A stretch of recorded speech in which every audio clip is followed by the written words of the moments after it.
देश प्रधान के जीवन का आज सबसे बड़ा दिन है, क्योंकि उन्होंने अपनी मां का आखिरी सपना सच कर दिखाया।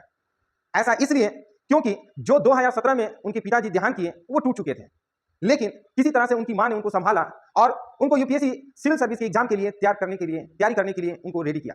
और अपनी मां के कहने पर यूपीएससी की सिविल सेवा की परीक्षा की तैयारी करने लगे। लेकिन 2022 के एग्जाम में जैसे ही उन्होंने एग्जाम की तैयारी करने लगे, ठीक साल भर के बाद यानी कि 2023 के एग्जाम में यूपीएससी सिविल सेवा का मेंस उन्होंने जैसे ही क्लियर कर लिया, उनको मां का टर्मिनल कैंसर हो गया और टर्मिनल कैंसर के कारण उनकी मां का देहांत हो गया। वो पूरी तरह से टूट चुके थे।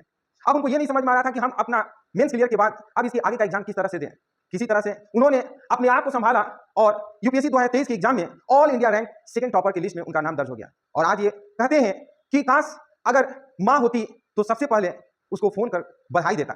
अफसोस मां और पिता नहीं होने के कारण भी उन्होंने अपने आप को टूटने नहीं दिया और उनकी कमी होने के बावजूद भी उन्होंने UPSC all India rank second हासिल किया।